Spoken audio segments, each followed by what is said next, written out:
Undergraduates Organization of Kurunegala District Moors. இலங்கை முஸ்லிம் சமய பண்பாட்டு அலுவல்கள் திணைக்களத்துடன் இணைந்து நடாத்துகின்ற இளம் பட்டதாரிகள் மாநாட்டிலே உங்கள் அனைவரையும் வரவேற்பதில் பெருமகிழ்ச்சி அடைகின்றோம். அஹ்லன் வசஹ்லன் வமர்ஹபன் பிக்கும். அந்த வகையில் இம்மாநாடானது பயனுள்ள கல்வி பலமுள்ள தேசம் எனும் கருப்பொருளை அடிப்படையாக கொண்டு சமூக மாற்றத்தை நோக்கிய இளைஞர் பணி எனும் மணிமுடி சூடி இடம்பெற்றுக் கொண்டிருக்கின்றது. أعوذ بالله من الشيطان الرجيم بسم الله الرحمن الرحيم اقرأ باسم ربك الذي خلق خلق الإنسان من علق اقرأ وربك الأكرم الذي علم بالقلم علم الإنسان ما لم يعلم كلا إن الإنسان ليطغى أن رآه استغنى. அழகிய முறையில் இறைவேத வரிகளை ஓதி இந்த நிகழ்வை ஆரம்பித்து வைத்த சகோதரன் KM ரிஃப்கான் அவர்களுக்கு ஜஸாவுல்லா ஹைர். அடுத்து இடம்பெற இருப்பது வரவேற்புரையும் தலைமையுரையும். இதனை நிகழ்த்தி தருவதற்காக குர்நாகல் மாவட்ட சோனக இளம் பட்டதாரிகள் அமைப்பின் தலைவர் STM சஜாத் அவர்களை அழைக்கிறோம். பயனுள்ள கல்வி பலமுள்ள தேசம் எனும் கருப்பொருளில் ஏக இறைவனின் தூய அருளில் எம் அகமெல்லாம் மிதமாக நனைந்திடும் இத்தருணம், வல்லமனின் மாட்சிமையை உணரச் செய்யும் இத்தருணம், இவ்விடத்துக்கு வருகை தந்திருக்கும் எனது அன்பு நெஞ்சங்களுக்கு சுவனத்தின் சுசோபனம். அஸ்ஸலாமு அலைக்கும் வரஹ்மத்துல்லாஹி வபரகாத்துஹு. குர்நேகல் மாவட்டத்தில் இளம்பட்டதாரி மாணவர்களை ஒன்றிணைக்கும் நோக்கில் ஆரம்பிக்கப்பட்ட குர்நேகல் மாவட்ட சோனக இளம்பட்டதாரிகள் மாணவர்கள் அமைப்பினால் ஏற்பாடு செய்யப்பட்டிருக்கும் இம்மாபெரும் மாநாடானது பல்வேறு விசேட அம்சங்களை உள்ளடக்கியதாக காணப்படுகின்றது. இம்மாநாட்டிலே தலைமுறை நிகழ்த்துவதற்காக வேண்டி வாய்ப்பளித்த அல்லாஹுக்கே எல்லா புகழும். அல்ஹம்துலில்லாஹ். ஓராண்டுக்குள் 1000 கனவுகளுடன் சமூக மாற்றத்தை விரும்பும் இளைஞர்களின் உத்வேகங்களும் அர்ப்பணிப்புகளும் தமக்கு சமூகத்தின் மீதான பாரிய கடமை பொறுப்புகளை உணர்ந்து செயற்படும் விதமும் சாதிக்க பிறந்த இலக்கை போதிக்கக்கூடியதாக உள்ளமை இறைவனின் பேரருள் என்றே கூற வேண்டும். இங்கு நாம் புடம்போடப்பட்டு இலட்சிய வாழ்வு தடம் பொருளாதிருக்க திடம் கொள்ளக்கூடிய வாய்ப்பை பெற்றுத்தருகிறது என்பதில் எல்லளவும் சந்தேகமும் இல்லை. கற்பவனாக இரு, கற்பிப்பவனாக இரு, கற்பவனுக்கு உதவி செய்பவனாக இரு, நான்காவனாக இருந்து விடாதே என்ற நபி ஸல்லல்லாஹு அலைஹி வஸல்லம் அவர்களின் கூற்றுக்கிணங்க ஒரு சமூகம் உயிர் துடிப்பானதாக திகழ காரணமான 3 தரப்பினரும் இங்கே குழுமியிருக்கின்றமை மகிழ்வுடன் குறிப்பிடத்தக்கது. அந்த வகையில் புத்திஜீவிகள் சங்கமத்தால் புதுப்பொழிவு பெறும் ஒன்றுகூடலுக்கு வருகை தந்திருக்கும் உங்கள் அனைவரையும் வரவேற்பதில் பெருமகிழ்ச்சி அடைகின்றேன். அந்த வகையில் இவ்விடத்திற்கு சிறப்பு விரிவுரையாளர்களாக வருகை தரவிருக்கும் ஜாமியா நலிமியா கலாபீடத்தின் பிரதிப்பணிப்பாளர் அஷேக் AC அகார் முகமது சார் அவர்களையும், இலங்கை தென்கிழக்கு பல்கலைக்கழகத்தின் இஸ்லாமிய கற்கைகள் மற்றும் அரபு மொழிபீட சிரேஷ்ட விரிவுரையாளர் FHA சிப்லி சார் அவர்களையும் இவ்விடத்துக்கு வருகவென வரவேற்கின்றேன். அடுத்ததாக இவ்விடத்துக்கு வருகை தரவிருக்கும் பிரதம அதிதியாக வருகை தரவிருக்கும் சஃபீர் மன்சூர் ஃபவுண்டேஷனுடைய இஸ்தாபக தலைவர் MMM சஃபீர் அவர்களையும் இவ்விடத்துக்கு வருகவென வரவேற்பதில் பெருமகிழ்ச்சி அடைகின்றேன். அடுத்து இவ்விடத்துக்கு கௌரவ அதிதிகளாக வருகை தரவிருக்கும் ISRC நிறுவனத்தின் தலைவர் அல்ஹாஜ் AM மிஹ்லார் அவர்களையும் மற்றும் முஸ்லிமேட் பிகாஸ் நிறுவனங்களிலிருந்து வருகை தரக்கூடியவர்களையும் இவ்விடத்துக்கு வருகவென வரவேற்பதில் பெருமகிழ்ச்சி அடைகின்றேன். அடுத்து இவ்விடத்துக்கு விசேட அதிதிகளாக வருகை தரவிருக்கும் வடமேல் மாகாண கல்வி பணிப்பாளர் MAM ரியாஸ் சார் அவர்களையும், இவ்விடத்துக்கு வருகை தந்திருக்கும் குளியாப்பிட்டிய வலய கல்வி பணிப்பாளர் எம்ஏ அஷ்ரப் சார் அவர்களையும் மற்றும் இப்பாகமு வலய கல்வி பணிப்பாளர் சலாஹுத்தீன் சார் அவர்களையும் நிகவர்த்திய வலய உதவி கணிப்பளிப்பாளர் ULA மொஹதீன் சார் அவர்களையும் மஹோ வலயத்தை சேர்ந்த கல்வி பணிப்பாளர் NMM ஹாஃபிஸ் சார் அவர்களையும் கிரியுள்ள வலயத்தின் கல்வி பணிப்பாளர் SLM ஃபாயிஸ் சார் அவர்களையும் இவ்விடத்துக்கு வரவேற்பதில் பெருமகிழ்ச்சி அடைகின்றேன். அடுத்ததாக இவ்விடத்துக்கு வருகை தந்திருக்கும் 2017ஆம் ஆண்டு உயர்தர பரீட்சையில் சித்தி எய்தி பல்கலைக்கழக நுழைவை எய்தியிருக்கும் எனது அன்பிற்குரிய சகோதர சகோதரிகளை இவ்விடத்துக்கு வரவேற்பதில் பெருமகிழ்ச்சி அடைகின்றேன். அடுத்து நாளைய தலைவர்களாக பரிணமிக்க இருக்கும் அனைத்து பல்கலைக்கழகங்களையும் சேர்ந்த இளம்பட்டதாரி மாணவர்களை இவ்விடத்துக்கு வருக வருகவென வரவேற்பதில் பெருமகிழ்ச்சி அடைகின்றேன். இலங்கையின் கல்வி முறைமை எடுத்து நோக்கும்போது 1940ஆம் ஆண்டில் CWW கண்ணங்கரா அவர்களின் முயற்சியினால் இலங்கையில் இலவச கல்வி முறைமை அறிமுகப்படுத்தப்பட்டது. அப்போது இலவச கல்வி முறையினால் இன்று இலங்கை நிலைமை எடுத்துக்கொண்டார். அதாவது ஆசியா கண்ட்ரியில் மற்றும் உலக ரீதியில் நோக்கும்போது 3ஆம் நிலை நாடுகளில் இருக்கும் இலங்கையானது தற்போது எழுத்தறிவு ரீதியில் 98% தாண்டியதாக காணப்படுகின்றது. இவ்வாறான ஒரு வளர்ச்சியின் அடிப்படை எடுத்து நோக்கும்போது இலங்கையில் காணப்படும் இந்த இலவச கல்வி முறைமை தான் அதற்கு மிகவும் ஒரு அடிப்படையாக காரணமாக இருக்கின்றது என்பதை நான் காணக்கூடிய இருக்கின்றேன். இலங்கையின் கல்வி முறைமையை பொதுவாக எடுத்து நோக்கும்போது 4 வகைகளாக வகைப்படுத்தலாம். அதாவது primary education system and secondary education system, vocational education system and tertiary education system. கால பற்றாக்குறை காரணமாக கொஞ்சம் வேகமாக செல்கின்றேன். அந்த வகையில் பிரைமரி எஜுகேஷன் சிஸ்டம் என்று கூறும்போது இலங்கையில் உள்ள கல்வி முறையில் இது அனைவருக்கும் கட்டாயமாக்கப்பட்ட கல்வி முறை. அதாவது 1ஆம் தரத்திலிருந்து 5ஆம் தரத்துக்கு இடைப்பட்ட அனைவரும் கற்க வேண்டிய கல்வி முறைமை. அடுத்ததாக செகண்டரி எஜுகேஷன் சிஸ்டம். இந்த செகண்டரி எஜுகேஷன் சிஸ்டமை 2 வகைகளாக வகைப்படுத்துகிறாங்க. ஒன்று first junior secondary and senior secondary. Junior secondary என்று கூறும்போது அதாவது 6ஆம் தரத்திற்கும் 9ஆம் தரத்திற்கும் இடைப்பட்ட காலப்பகுதி. மற்றும் சீனியர் செகண்டரி என்று கூறும்போது 10ஆம் தரத்துக்கும் 7 வரையான காலப்பகுதி. இந்த வொகேஷனல் எஜுகேஷன் சிஸ்டம் என்று கூறப்படுவது அதாவது பல்கலைக்கழகம் மற்ற தொழில் வாய்ப்பு ரீதியான கற்கை நெறிகள் இலங்கை அரசு வழங்கி கொண்டிருக்கின்றது. அதே போன்று டெர்சியரி எஜுகேஷன் சிஸ்டம். இந்த டெர்சியரி எஜுகேஷன் சிஸ்டத்துடன் சம்பந்தப்பட்ட எமது சகோதர சகோதரிகள் தான் இன்று இந்த இடத்தில் உட்கார்ந்து கொண்டிருக்கும். அதாவது 3ஆம் நிலைமை கல்வி என்று கூறப்படுகின்றது. இது உயர் கல்வி என்று கூறலாம். இதன் மூலமாக பேச்சுலர்ஸ், மாஸ்டர்ஸ், PhD போன்ற லெவல்களுக்கு எமக்கு கற்கை நெறிகளை இலங்கை அரசானது ஆஃபர் பண்ணி கொண்டிருக்கின்றது. இலங்கையில் உள்ள மொத்த பாடசாலைகள் எடுத்து நோக்கும்போது 2017ஆம் ஆண்டு கணக்கெடுப்பின் பிரகாரம் 10,194 பாடசாலைகள் இலங்கையில் இருக்கின்றன. அதில் பௌத்தர்களுக்கான பாடசாலைகளாக நோக்கும்போது 6,966 பாடசாலைகளும், தமிழர்களுக்கான பாடசாலைகளாக நோக்கும்போது 2,302 பாடசாலைகளும், முஸ்லீம்களுக்கான பாடசாலைகள் என்று நோக்கும்போது 920 பாடசாலையும் காணப்படுகின்றது. இதன் விகிதாசாரத்தை நோக்கும்போது 9.08. இலங்கையின் 2017ஆம் ஆண்டு குடிசன கணிப்பீட்டின் பிரகாரம் முஸ்லீம்களின் எண்ணிக்கை 9.07. இவை இரண்டையும் ஒப்பிட்டு நோக்கும்போது எமக்கு ஒரு தெளிவான விடயம் புரிகின்றது. அதாவது இலங்கையில் முஸ்லீம்களுக்கான கல்வி கற்பதற்கு அடிப்படை ரீதியாக உண்டான பாடசாலைகளில் பற்றாக்குறை இருக்கின்றதா என்று பார்க்கும்போது நிச்சயமாக இல்லை. இலங்கையில் போதிய அளவு முஸ்லீம்களுக்கான பாடசாலைகள் காணப்படுகின்றன தெளிவாக புரிகின்றது.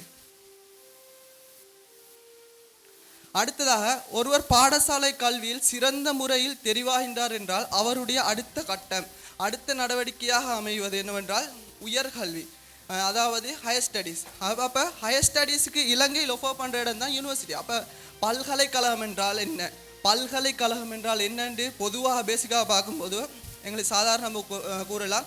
இலங்கை உயர்கல்வி அமைச்சினால் உயர்கல்விக்காக பட்டப்படிப்புக்காக வழங்கப்படுகின்ற ஒரு நிறுவனம் தான் பல்கலைக்கழகம் என்று கூறலாம். இதில் அடிப்படைகளாக பல ஆய்வுகள் நடத்தப்படும். அத்துடன் பல துறைகளும் பல கலைகளும் பல்கலைக்கழகங்களில் குவிந்து காணப்படுகின்றன. அத்துடன் ஒருவருக்கு தன்னுடைய பட்டப்படிப்பு மற்றும் பட்ட மேற்படிப்பு, அதாவது அண்டர் கிராஜுவேட் ஸ்டடீஸ் மற்றும் கிராஜுவேஷன் ஸ்டடீஸ்களையும் இங்கு மேற்கொள்ளக்கூடிய வாய்ப்புகள் இலங்கையில் காணப்படுகின்றன.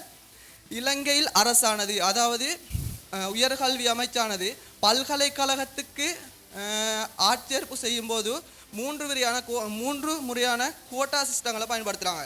இந்த அடிப்படையில் தான் பல்கலைக்கழகத்து மாணவர்கள் எடுக்கிறாங்க. அதில் முதலாவது முறையில் அதாவது தனது பிறந்த மாவட்டம் அதில் கல்வி கற்று, அதாவது 3 வருடங்கள் சொந்த பிறந்த மாவட்டத்தில் கல்வி கற்றவர்களில் பல்கலைக்கழகத்துக்கு தெரிவார்களின் எண்ணிக்கை 55% இருக்கின்றது.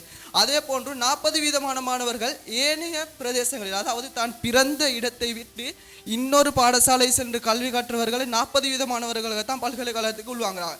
அதே போன்று 5% மாணவர்கள் இருக்கிறார்கள். இவர்கள் யாரென்றா, அதாவது ரூரல் ஏரியாஸ், பின்தங்கிய கிராமங்கள், பின்தங்கிய மாவட்டங்களிலிருந்து பல்கலைக்கழகத்துக்கு அவர்களுடைய அடிப்படை வசதி பற்றாக்குறைமை, பௌதிக நிலைமைகள் அடிப்படையாக கொண்டு இலங்கை அரசானது 5% மாணவர்களை பல்கலைக்கழகத்துக்கு உள்வாங்குகிறார்கள்.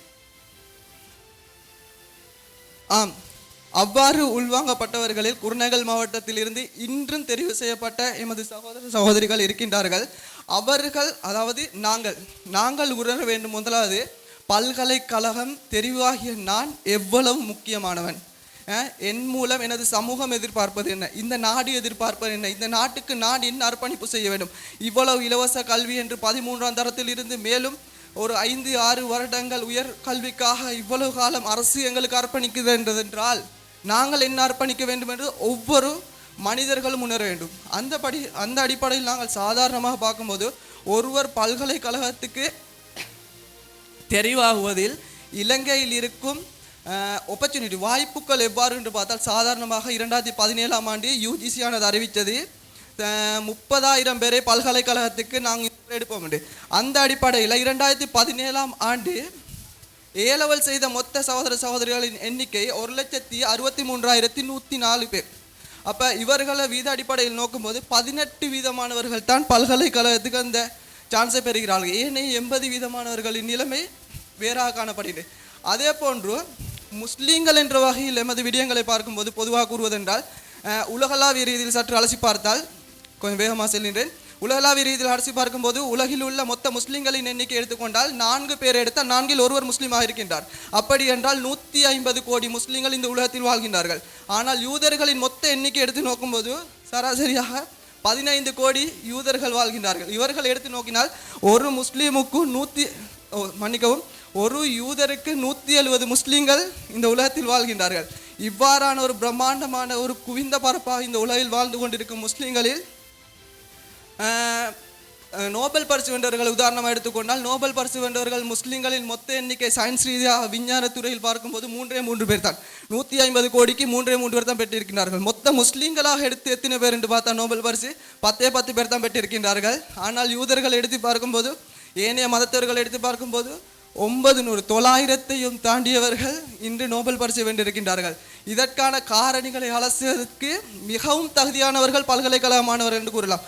அதே போன்று கிறிஸ்துவர்கள் எடுத்து நோக்கும்போது நாம் பார்த்தால், இன்றைய உலகில் கிறிஸ்துவர்களின் எழுத்தறிவு வீதத்தை நோக்கும்போது மொத்த உலகில் உள்ள கிறிஸ்துவர்களின் எழுத்தறிவு வீதம் 90% தாண்டிவிட்டது. ஆனால் முஸ்லீம்களின் எழுத்தறிவு வீதத்தை எடுத்து நோக்கும்போது 40% காண்கின்றது. 150 கோடி முஸ்லீம்களில் 40% மாத்திரமே, அதாவது 50%க்கும் குறைவானவர்களே எழுத்தறிவு, அதாவது எளித வாசிக்க தெரிஞ்சவர்களாக இந்த உலகத்தில் வாழ்ந்தவருக்கு நிலையை காணலாம். அதே போன்று கிறிஸ்துவர்கள் பொதுவாக அவர்களுடைய அந்த ஆராய்ச்சி புதிய கண்டுபிடிப்புகளுக்காக அவர்கள் மொத்த பட்ஜெட்டில் 5% ஒதுக்குகின்றார்கள்.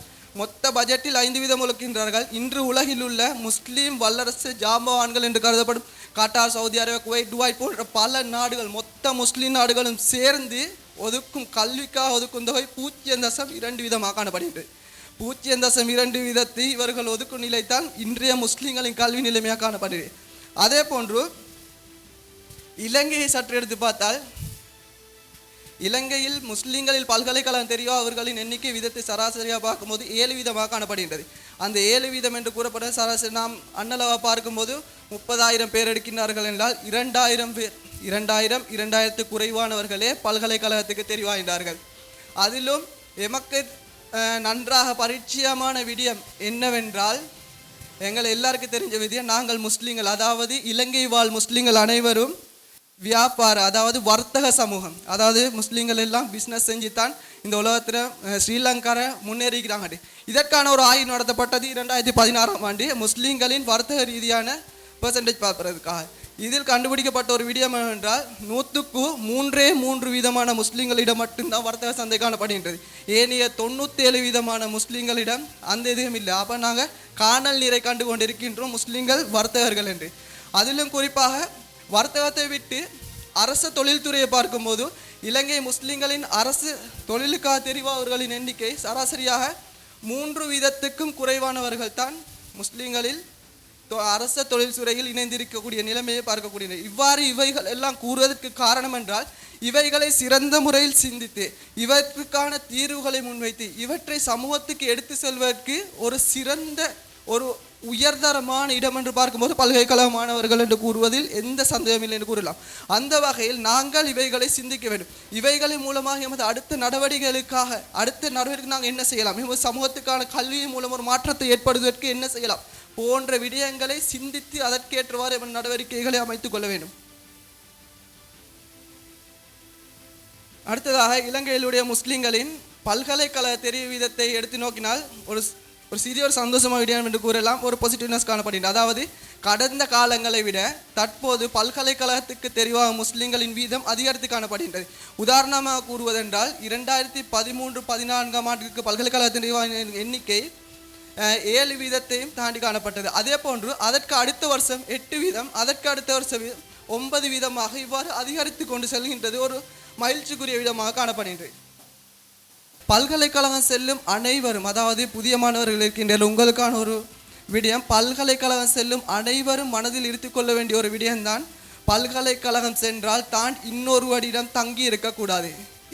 இதுதான் பல்கலைக்கழகத்தில் அடிப்படையாக காணப்படுகிறது. அதாவது தனது தேவைகளையும் தனது ஆளுமையையும் கூட்டுவதற்கு தன்னாலான உச்சகட்ட முயற்சிகளை செய்ய வேண்டும். அதே போன்று அதற்கான சான்சஸ் பல்கலைக்கழகத்தில் குவிந்து காணப்படுகின்றன. ஆனால் இன்று எமது முஸ்லீம் சமூகம் தான் அதில் சிறிது பின்தங்கி இருக்கின்றன. ஏனைய சமூகங்கள் அதை பயன்படுத்துகின்றன. உதாரணமாக நாம் கூறுவதென்றால் பல்கலைக்கழகத்தில் பல சமூகங்கள் காணப்படும், சங்கங்கள் காணப்படும். அதே போன்று ஃபெக்கல்டிஸுக்கான எலெக்ஷன் காணப்படும். இவைகள் அனைத்துக்கும் எமது சகோதரர்கள் முன்னிருந்து தமது ஆளுமைகளை காட்ட வேண்டும். அதே போன்று முஸ்லீம் சமூகம் ஒரு சொசைட்டியாக சேர்ந்து இயங்குவதால் கிடைக்கும் சமூகம். அதாவது ஒரு சில பல்கலைக்கழகத்தில் அதிகமான முஸ்லீம்கள் உள்வாங்கப்படுகின்றனர். இவ்வாறானவர்களின் மூலமாக பல்கலைக்கழகத்துக்கு செல்லும் பெனிஃபிட் சில காணப்படுகின்றன. உண்டு. உதாரணமாக செல்லும் போக்குவரத்து, மருத்துவ வசதிகள், அடுத்தது ஜனாசா, நோய்வாய்ப்பட்ட நிலைமைகள், உதவிகள் மற்றும் நிகழ்ச்சிகள், ஏனைய செயற்பாடுகள் என்பதையும். அந்த வகையில் பல்கலைக்கழகத்தில் ஒரு சமூகமாக இயங்கும் போது அங்கு முஸ்லீம்களுக்கு என்ற ஒரு தனித்துவம் காணப்படுகிறது. முஸ்லீம் மஜ்லிஸ் மற்றும் அதற்கான நிலைமைகள் காணப்படுகின்றன. அது சம்பந்தமான ஒரு சில விளக்கத்தை வழங்குவதற்காக சகோதரி ரிஃப்கா அவர்கள் அழைக்கின்றேன். இன்றைய பல்கலைக்கழக வாழ்வில் யூனியன்ஸ், சங்கங்கள்னு சொல்லுவாங்க, அந்த சங்கங்கள் பற்றின ஒரு சிறு தெளிவு தரத்துக்கு தான் நான் இந்த இடத்துல வந்திருக்கேன். அந்த வகையில் பார்த்தீங்கன்னா முக்கியமாக பல்கலைக்கழகங்களில் பல சங்கங்கள் காணப்படுற அந்த சங்கங்களில் என்னென்னா Buddhist union, Hindu union, Christian union, Muslim union என்று பலவேறுபட்ட கலாச்சார சங்கங்கள் இடம்பெற்று கொண்டிருக்கிறன. அந்த வகையில் ஒவ்வொரு சங்கங்களுக்கும் தமக்கான தனித்துவமான கோட்பாடுகளையும் யாப்புக்களையும் நிறுவிக்கொண்டிருக்கின்றன. தொடர்ந்து இடம்பெறவிருப்பது விசேட உரை. இவ்வுரையை நிகழ்த்தி தருவதற்காக எமது அழைப்பை ஏற்று இங்கு வருகை தந்திருக்கின்ற ஜாமியா நதீமியாவின் பிரதிப்பணிப்பாளர் என்றும் பெருமதிப்புக்குரிய உஸ்தாத் ஏசி அகார் முஹம்மது அவர்களை அன்புடன் அழைக்கின்றோம். குருநாகல் என்னுடைய ஊர். நான் பிறந்து வளர்ந்த மண். அது தாயுடைய பிறப்பிடம். நகர மத்தியிலே இருக்கின்ற வீட்டிலே பிறந்து வளர்ந்தவர் எனது தாய். பாட்டனாரும் பாட்டனாருடைய தந்தையும் அவருடைய தந்தையும் கூட குருநாகல் நகரத்தை சேர்ந்தவர்கள். அஹமது லெப்பே, முகமது காசிம், அப்துல் ஹமீத், கமருன் நிஹார், அகார் முகமது. அதுக்கு மேலே உள்ளவர்களுடைய பெயர்களும் தெரியும். ஆனால் நான் குருநாகல் பக்கத்திலே இருக்கின்ற தோரையாய என்ற கிராமத்தில் பிறந்து வளர்ந்தவன். இந்த மண்ணோடு எனக்கு ஒரு அத்தியந்த உறவு இருக்கிறது. பிறந்த பூமி மாத்திரமல்ல, வளர்ந்த பூமி மாத்திரமல்ல, எனது ஆரம்ப கல்வியை நான் பெற்ற மண். அத்தாரிக் வித்யாலயம், அல்மினா மகாவித்யாலயம், தெலியாகொன்ன ஹிஸ்புல்லா மகாவித்யாலயம் ஆகிய 3 பாடசாலைகளிலும் கல்வி கற்று அதனை தொடர்ந்துதான் பேருவலை ஜாமியா நதீமியாவுக்கு அனுமதி பெற்று நான் சென்றேன். இந்த மண்ணிலே 4 தசாப்த காலங்களுக்கு முன்னால் என்னுடைய எளிமையான சமூக சீர்திருத்த பணிகளை நான் ஆரம்பித்தேன். 4 தசாப்த காலங்களுக்கு முன்னால் உங்களைப் போல அல்லது உங்களை விட வயதில் குறைந்தவனாக இருக்கும் நிலையில் இஸ்லாமிய இளைஞர் இயக்கம் என்ற பெயரில் ஒரு அமைப்பை உருவாக்கி இந்த பிரதேசத்திலே ஒரு எழுச்சியை, மறுமலர்ச்சியை, விழிப்புணர்ச்சியை ஏற்படுத்துவதற்காக சில முன்னெடுப்புகளை மேற்கொண்ட போதிலும் எதிர்பார்த்த விளைவுகளை அது ஏற்படுத்த தவறியது என்று நான் சொல்லாமல் இருக்க முடியாது. அந்த காலத்திலே சமூகத்திலே எமது பணிகளுக்கு அவ்வளவு தூரம் வரவேற்பு இருக்கவில்லை. அதனால் பல சவால்களுக்கு இல்லை, அச்சுறுத்தல்களுக்கு முகம் கொடுத்தோம் என்று சொன்னால் அது மிகையாக மாட்டாது. ஆனால் அல்ஹம்துலில்லாஹ் இன்று நிலைமை மாறி இருக்கிறது. எமது அந்த எளிமையான முயற்சிகளும் கூட இந்த மாற்றங்களுக்கு சில போது சிறிய அளவிலேனும் பங்களிப்பு செய்திருக்கலாம் என்று நினைக்க முடியும் என்று நான் கருதுகிறேன். அந்த வகையிலே இந்த நாட்டிலே சந்து பொந்துகளிலெல்லாம், மூளை முடுக்குகளிலெல்லாம் போய் நிகழ்ச்சிகளில் கலந்து கொண்டு எமது எளிமையான பங்களிப்பை நாம் செய்து வந்த போதிலும் பிறந்த மண்ணிலே நடைபெறுகின்ற ஒரு நிகழ்ச்சியில் கலந்து கொள்கிற போது அதற்கு ஒரு அலாதியான ஒரு தாக்கம் இருக்கும், ஒரு பாதிப்பு இருக்கும், உணர்வு இருக்கும், உணர்ச்சி இருக்கும். அந்த வகையிலே எமது எதிர்கால தலைமுறையினரான தலைவர்களான உங்களை, அதிலும் எமது பிரதேசத்தை சேர்ந்த உங்களை சந்திப்பதில் நான் பெருமகிழ்ச்சி அடைகின்றேன். ஒரு பக்கம் மகிழ்ச்சி, இன்னொரு பக்கம் ஓரளவு அதிர்ச்சி. இங்கே 90% மகளிர், 90% கடந்து இருப்பார்களோ என்று கூட எனக்கு நினைக்க தோன்றுகிறது. இது பற்றிய ஒரு தனியான ஆய்வு வேண்டும்.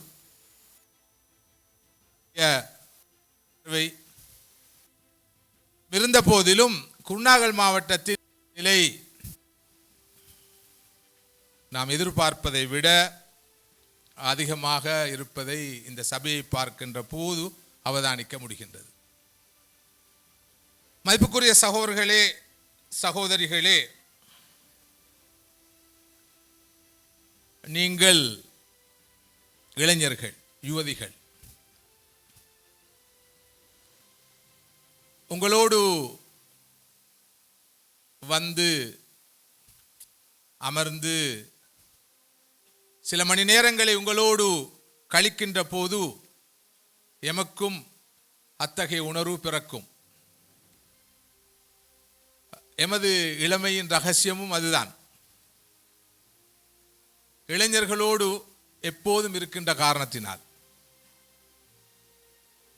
நாமும் இளைஞர்கள் என்ற ஒரு எமக்கு எப்போதும் பசுமையாக இருக்கும்.